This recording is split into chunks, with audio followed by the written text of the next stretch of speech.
The first time she asked me to spot her, I thought my heart was going to give out before the weight ever did. She stood beneath the barbell, glanced over her shoulder at me, and smiled like she already knew exactly how nervous I was.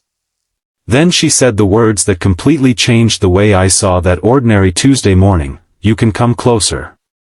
What she didn't know was that I had been coming to that gym for months just to become a better version of myself, while secretly wondering if someone like her could ever notice someone like me.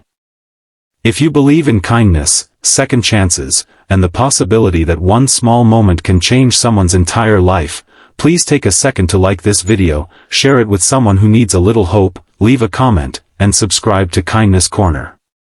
You never know when a simple story might remind someone that they are worth being seen. My name was Caleb, and for most of my life, I had learned how to stay invisible. I wasn't the loud guy at parties. I wasn't the confident man who could walk into a room and immediately command attention. After my father passed away unexpectedly 2 years earlier, I had changed in ways I never admitted to anyone. I became quieter. I stopped taking care of myself. I gained weight, lost confidence, and convinced myself that wanting anything more from life was just another way of setting myself up for disappointment. Then one morning, I looked in the mirror and barely recognized the person staring back at me.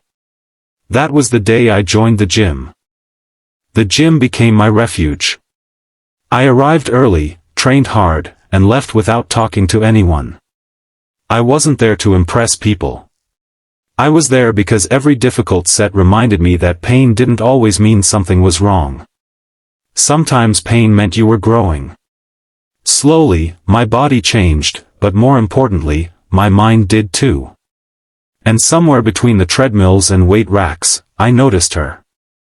Her name was Natalie. She always wore simple workout clothes, carried a faded blue water bottle, and trained with a focus that made the rest of the room disappear. She wasn't trying to attract attention. In fact, she seemed almost unaware of how many people noticed her. But what caught me wasn't her appearance. It was the way she treated people. She encouraged beginners, helped an elderly man adjust a machine, and once stopped her workout to pick up a stranger's dropped keys. Every time I saw her do something kind, I liked her a little more. Of course, I never told her. I convinced myself she was out of my league. She was confident, warm, and surrounded by people who seemed to know exactly who they were. I was still figuring myself out.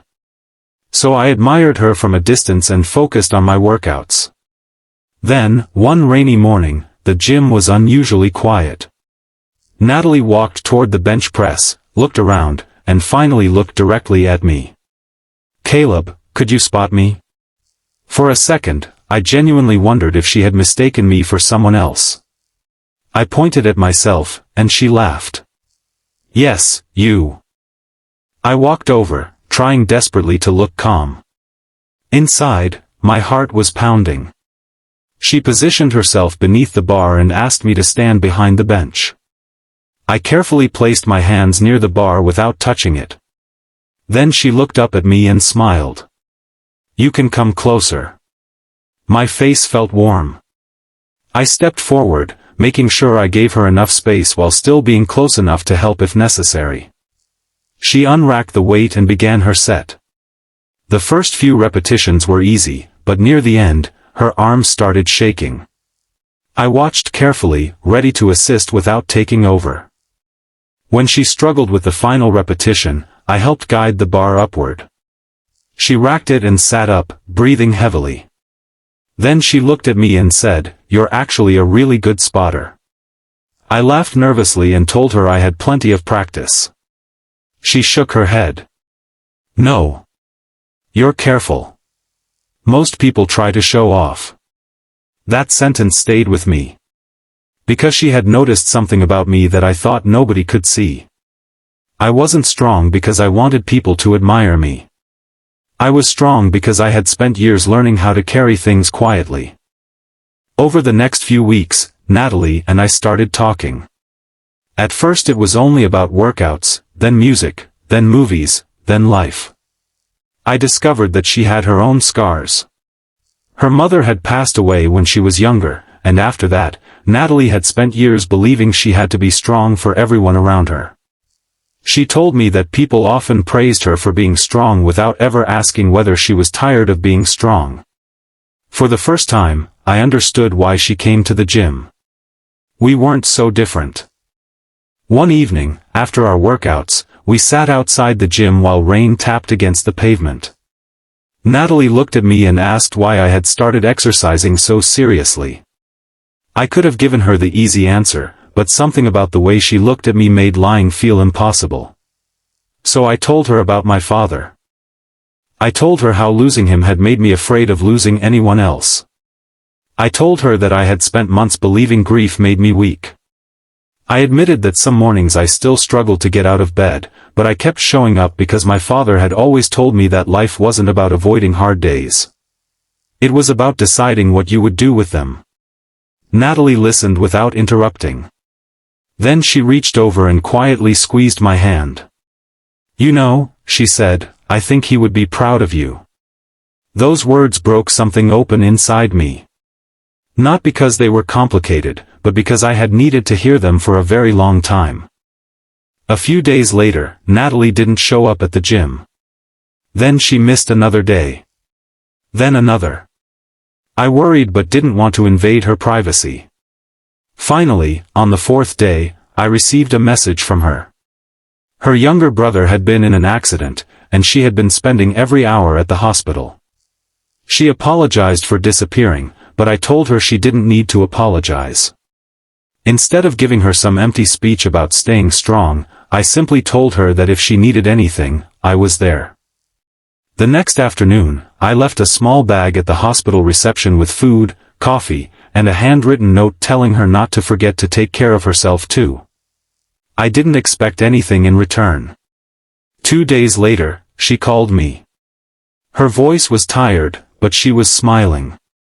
She told me that nobody had ever done something like that for her without expecting something in return. Then she said something I would never forget. "Caleb, you thought I was the one who needed a spot.